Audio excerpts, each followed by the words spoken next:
What is my opinion, thoughts, and perhaps actions I'm going to take as a result of reading the book Die with Zero? I've gotten this question an awful lot.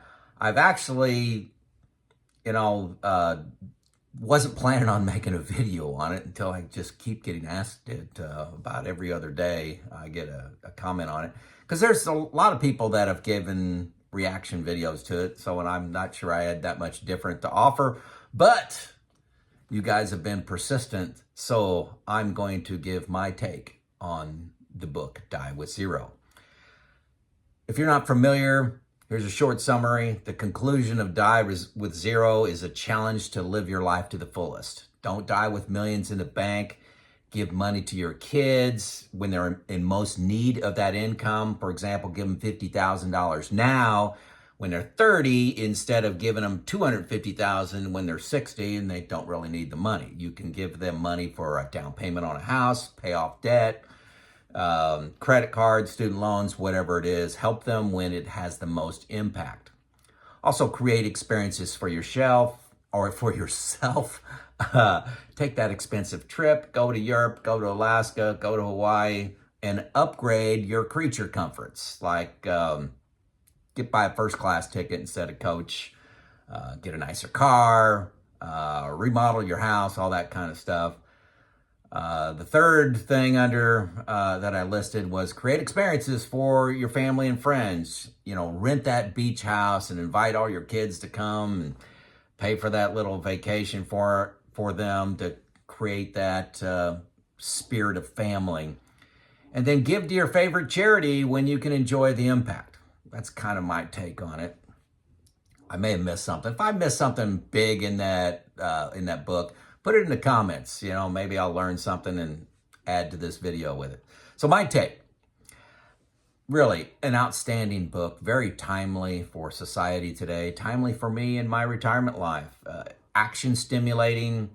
It's changed some of the discussions my wife and I have been having. I agree with creating experiences for Lisa and I and the family. We are traveling a lot, my wife and I, and this year, or rather last year, for Christmas, we gave our kids all a vacation. Now, we had to do that individually, all expense paid. You know, they don't have to pay for travel, hotel, food, nothing. We'll pay for it. We couldn't do that as an entire family. I have 4 children, and they're all over the United States, and they all got different careers, and they all have different time windows. So we did it individually. Okay, now we'd like to do that beach house, like to do that mountain retreat. Maybe that'll come in the future. We're going to keep pushing for it. Just didn't work out for us right now, so we did the next best thing. Hey, I'm planning on going on vacation anyway. This will be 4 of my vacations in a year, hopefully. Second thing, I agree on the concept of helping kids with money, but really to a much less a degree than is called out in the book. I want them to have discipline around money, a budget around money, a hunger around money, and in getting accomplishments, that pride of success. I don't want to deny my kids the experience of saving money for a house, buying your first house, fixing up your first house, creating a home. I don't want to deny them that experience. I look back on that time with my wife and I with, a lot of pride and a lot of, we had nothing and we made a life. Now, one of the things I am doing, when I say I mean my wife and I, we're opening up college accounts for our grandkids. Now, we have 1 grandchild right now, so put money in a 529 account and take that burden off the kids. But that's not really just giving them a handout. My kids are all doing great. I shouldn't have any real fears with them, but, they're all engineers. 2 of them are married. 2 of them are in great relationships. They can fund their entire lifestyle themselves. But so I agree in concept to helping the kids, but to a lesser degree than's really referenced in the book. Next comment, in moderation, I agree with upgrading creature comforts. Now that's a Southern Indiana word, maybe, creature comforts. But I don't like wasting money. I don't like burning money. I look for value. First class tickets, for example, of an airline trip, they're 4 times the cost, based on the couple times I looked. I think that's a complete waste of money. Now, maybe upgrading from coach to economy plus or something like that may be worth it, but I think I feel horrible about wasting that money. So, hey, that's a me thing. I think it's nice maybe on vacation instead of getting a $150, $130 hotel room, a block off the beach or 2 miles from an attraction.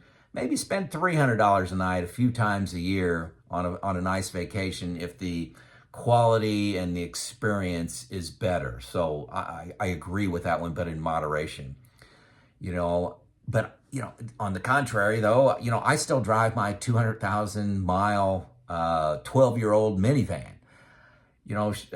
This book would say, hey, Joe, go out and buy that, convertible sports car and live it up.